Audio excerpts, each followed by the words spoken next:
Hello, everyone, and welcome to this Fireside Chat. I'm Anthony Smith, Chief Economist here at FreightWaves. And of course, this is the Enterprise Fleet Summit, and I am excited about this next guest. I have a guru in all things safety in DOT and compliance. I have the one, the only Brandon Wiseman. He is the president over at TruckSafe and partner at Childers Law as well. Brandon, thanks so much for joining us today. Glad to be here, Anthony. Thanks for having me. So, Brandon, it's been, of course, I always have to say, a wild last 2 years or so within this industry. And one of the big things that's always going to be a constant is going to be around safety and compliance. And really, that's a mainstay. Like relationships within freight is a mainstay. That safety aspect is also a mainstay. Have you seen any shifts or trends that started to develop over the last couple of years that really weren't present before the pandemic? Yeah, I think one of the big trends that I've seen over the past couple of years, particularly right around when COVID first hit and everything was on lockdown, was an uptick, significant uptick in off-site DOT audits. So historically, for years and years and years, the DOT has primarily done compliance reviews where it comes in and looks at if you're a regulated motor carrier, they'll come in and look at your records and stuff like that. Historically, those were done primarily on site. They would come to your place of business. They would knock on the door. That's one knock on the door that you don't ever want to get, but they would knock on the door. They would spend the next day, 2 days, week, 3 weeks with you digging through your files. And so obviously when COVID shut everything down in early 2020, that just wasn't an option anymore. And so they had to pivot, and they were kind of, starting to do this already even before COVID, but COVID really it was the big impetus here, and they started doing more and more of these off-site, and that has continued for the last several years. Now it's a pretty frequent occurrence where the FMCSA will do an off-site audit where they contact you via email or phone or whatever, and they tell you they want to see certain records, and then you have to upload them electronically to your safety measurement system account, and then they will look at them off-site. Nobody ever shows up to your door. And then they will still do the same methodology, safety rating methodology, when they're looking at those records. But yeah, that's been a significant development, I think, over the last few years. It's allowing the agency, it seems like, to get out and look at the compliance records of a lot more carriers than it had the capacity to do before that. Definitely seems like one of those things where technology just kind of forced some efficiency throughout the times that we were going through. Brandon, one of the things that kind of pops up in my mind are really regulations that start to maybe be eased a bit throughout the pandemic, and you start to think, okay, things like hours of service that kind of got relaxed throughout some parts of it, and then maybe put back in place and things like that. We're looking at different regulations within the industry. Are there ever any things that you see as, okay, this is something that is truly for safety or something that can be lax? Are there ever any of those gray areas that kind of come about? Yeah, it's interesting you mention hours of service because that, in my view at least, looking at this both from a DOT compliance standpoint, there's always two buckets of exposure that I'm looking at in my capacity as a lawyer on the one hand and a DOT consultant on the other. You got the DOT issues. You're always worried about things going bad in an audit or a roadside inspection, and maybe the truck gets shut down for a little bit, or in a DOT audit, DOT certainly has the authority to shut your entire fleet down if they find systemic problems with your compliance. But that's really not my biggest concern. My biggest concern is on the other side of things, the highway accident exposure side of things.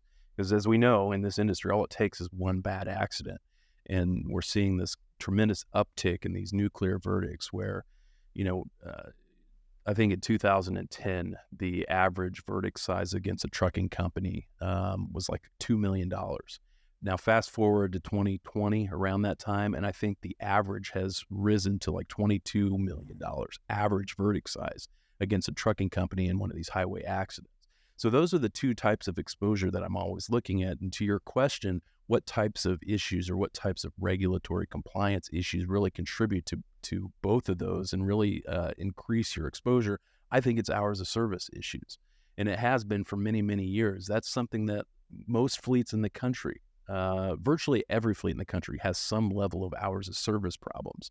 And obviously the point of the hours of service rules is to minimize fatigue driving. We don't want drivers out there operating large trucks and buses if they're too tired to do so. That we know from the data that leads to a tremendous amount of crashes and serious crashes.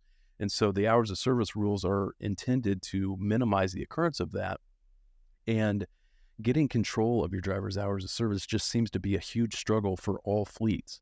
And my concern over COVID, you mentioned this, was there was somewhat of a relaxation for certain fleets of those hours of service rules for a certain amount of time frame. There was a COVID-related exemption that the FMCSA granted to carriers that were assisting in the emergency relief efforts. So in other words, they're transporting critical supplies or testing supplies, that type of stuff.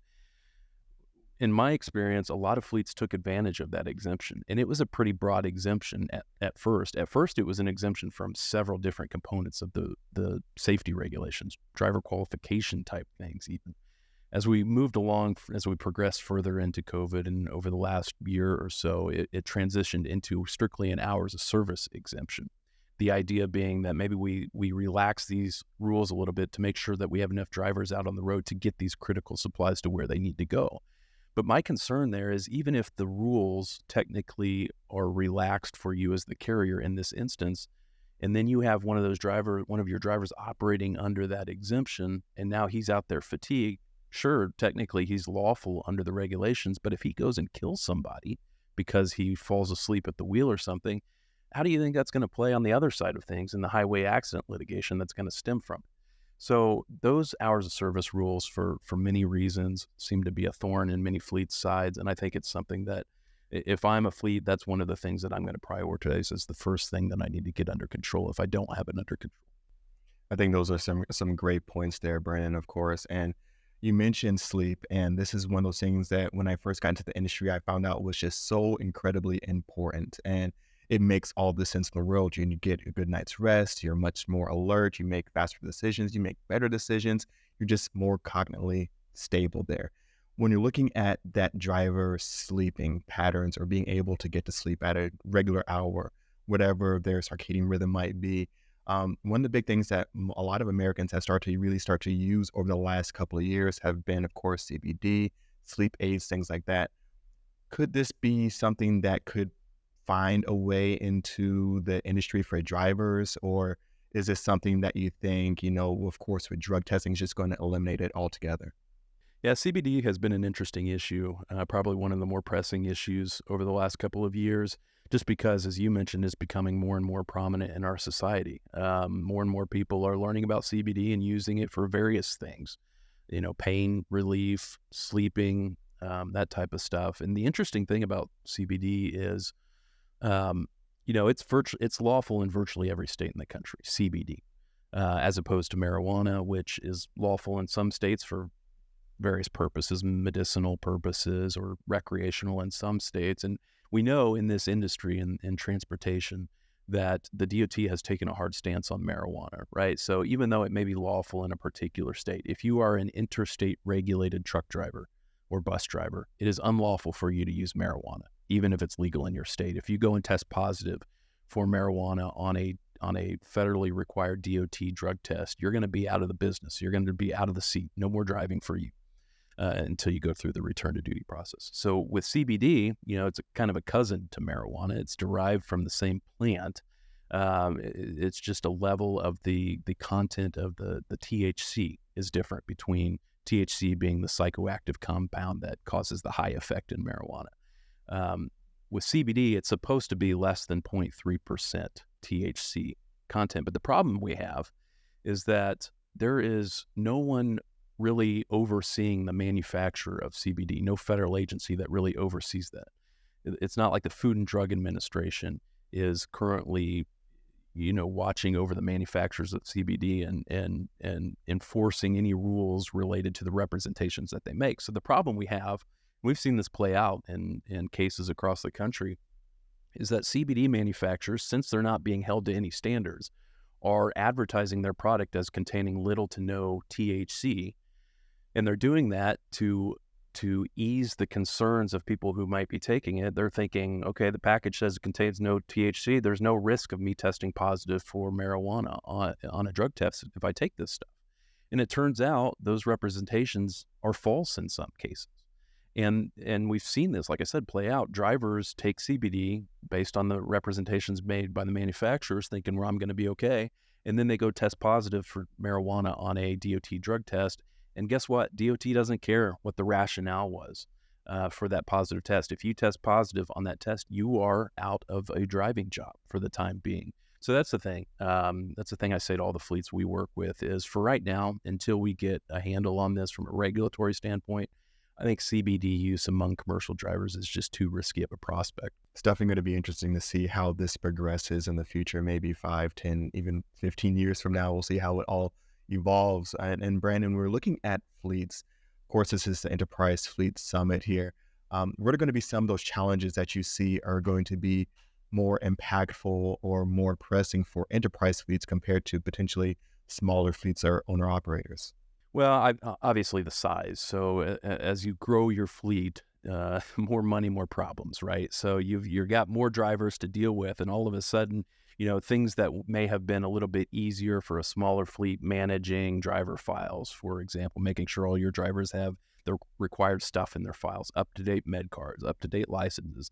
Well, you get to a certain point where, maybe you had one person kind of overseeing that in the past, but now all of a sudden that one person is quickly overwhelmed. It doesn't take many drivers in your fleet to get to a point where you are overwhelmed with all of the things that you are expected to do from a regulatory standpoint. And so I think that's the biggest thing for enterprise fleets is just making sure you've got the systems and the processes in place to manage all of this DOT regulatory compliance. If you don't have those processes in place, it's very quickly going to manifest in violations in roadside inspections. And then the more violations you get during roadside inspections, the higher you are on the prioritization list for a DOT audit, and the bigger target you have on your back for plaintiffs, for the plaintiffs bar. God forbid one of those drivers gets involved in a serious accident. So I think that's the biggest thing you need to worry about as you're starting to grow your fleet and becoming one of these larger fleets is, do I have the team in place? Do I have the systems in place? Do I have the processes in place to manage this stuff? And if you don't, that's foundational stuff that you need to get taken care of before you continue to grow. I mean, that's a great point, especially making sure that you have that foundation set. And Brandon, when we're looking at compliance teams, of course, they can be prepped, they can be ready, they can really be on it. But this is always like an ever-changing market. You see that there's a new change, a new ruling, a new stance on something, and you have to make sure that your entire fleet is compliant and ready to go. What are some of your tips that you have potentially for enterprise fleets compliance departments on getting trained up quickly and not really being caught behind the curve here? So when it comes to training specifically, this is actually one of the things that prompted me to start TruckSafe. It's what I viewed as a relative lack of good training materials out there for safety managers, folks that are, charged with complying with these regulations and making sure that their fleet is in compliance. So I left the law firm that I was at for many years to start TruckSafe and to develop that type of training. I think it is necessary for safety managers to ensure they are completely up to speed on the current status of the regulations. As you said, things are always changing. You have this in various industries. As lawyers, we have to take continuing legal education to make sure that we are consistently up to speed on legal developments. If you're a trucking company, there should be something similar to that. It's not like these are static regulations. Sure, they don't change all that much from year to year, but there are changes. And as you said, the FMCSA is looking at different parts of the rules in different ways. They are issuing guidance consistently on how to interpret these regulations. And if you're not staying up to speed on that, then you're just going to find yourself in a hole later on down the line. So I think it is critically important that your safety team, your entire safety team, is being continuously educated on various aspects of compliance. Wherever you get your training, I'd love for you to get it from us, but shameless plug there. But anyway, I think that is critically important. And then the other thing is the importance of being of proactively monitoring your fleet's compliance. I found that not enough fleets do this. There's no shortage of compliance metrics that are telling a story about how compliant your fleet is. How well are your drivers following the rules? How well is your equipment being maintained? That's all filtering into various systems. CSA scores are probably the most popular one, but then you've got out of service rates, you've got the inspection selection system, you've got safety ratings, you've got accident rates. All of these things are publicly available. And there are a lot of stakeholders in our industry that are looking at your data and making decisions about you. The DOT is looking at the data to determine whether they want to audit you. Your customers may be looking at the data to determine whether they want to do business with you. Your insurer is looking at it to set your insurance premiums. The plaintiff's bar is looking at it when you get involved in an accident. Everybody is looking at it. If you are not looking at it, then you are behind the eight ball because you're just a target for all of those. So you really need to be proactive. Number one, make sure you know what the data sources are and what your data is saying about you. And then you can't stop there. You got to take it the next step. You got to, if the data is trending in the wrong direction, say you've got a high occurrence of hours of service violations, for example, once you know that, now it's time to get control of that so that you don't have that target on your back continuously. So being proactive, monitoring your safety metrics, and then doing something to buck the negative trends is really the name of the game. And Brandon, I think we could do a complete second part on this, just going over some of those KPI and metrics. But thank you so much for joining me today and sharing some of your insights. And of course, for those watching that maybe want to get more of your insights or get in touch with you, how can you do that? Yeah, trucksafe.com is our website. We've got a ton of DOT compliance related content there. We also do our own podcast called TruckSafe Live. So yeah, reach out and love to talk to you. Awesome, Brandon. Thanks so much for joining us today. And thank you all so much for tuning in. And we have more Enterprise Freight Summit coming up next.